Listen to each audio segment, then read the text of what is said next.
Salut à tous!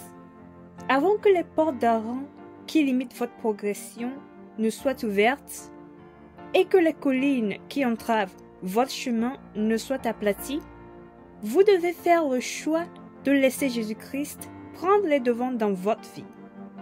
Car seul Jésus-Christ a le commandement sur tout et est capable de vous guider et de vous maintenir sur le bon chemin.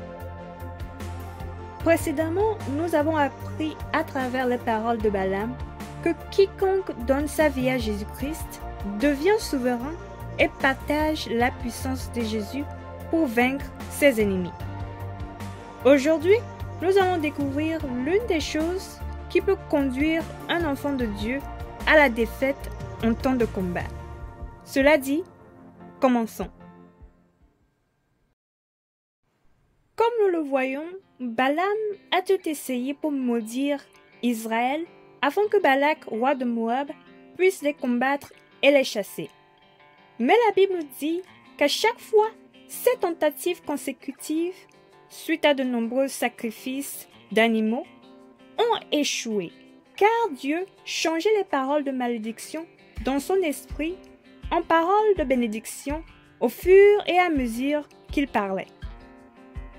Cependant, parce que Balaam aima le salaire de l'iniquité, il donna à Balak un conseil particulier sur ce qu'il devait faire pour obtenir ce qu'il voulait, puisque Dieu ne le laisserait pas maudire les Israélites.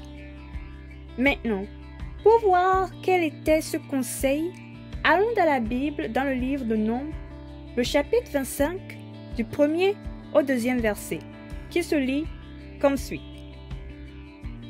Israël demeurait à Sittim et le peuple commença à se livrer à la débauche avec les filles de Moab. Elles invitèrent le peuple au sacrifice de leur Dieu et le peuple mangea et se prosterna devant leur Dieu. Amen. En effet, le conseil que Balaam a donné à Balak était de planifier une journée de célébration et de demander aux filles moabites d'envoyer des invitations aux hommes d'Israël.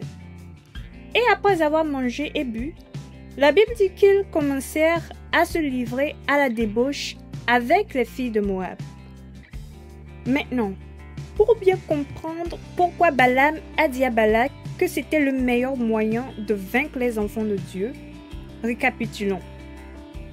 Dans sa première tentative de maudire les enfants d'Israël, Balaam a déclaré qu'ils sont un peuple qui a sa demeure à part et qui ne fait point partie des nations, leur permettant, ainsi qu'à leurs biens, de croître et de se multiplier.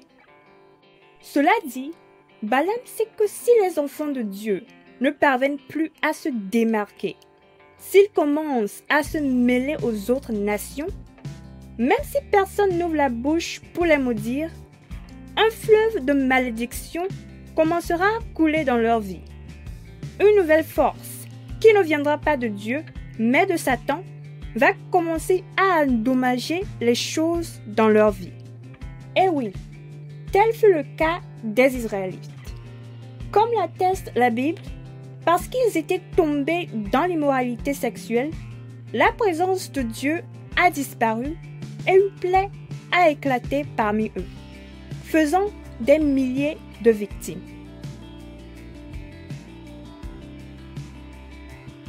Frères et sœurs en Christ, la méthode la plus efficace utilisée par l'ennemi pour vaincre les enfants de Dieu est de les pousser dans l'impudicité. À notre époque actuelle, certaines des choses qui peuvent nous pousser à commettre un tel péché sont les choses qu'on nous dit, les musiques profanes et enfin, les choses que nous regardons sur les réseaux sociaux. Maintenant, si un enfant de Dieu commence à céder à ces choses, tout ce qui n'a jamais eu de pouvoir sur lui commencera à le dominer, et la colère de Dieu se déversera sur lui. Cependant, notez que Dieu n'a aucun mauvais plan en tête pour nous.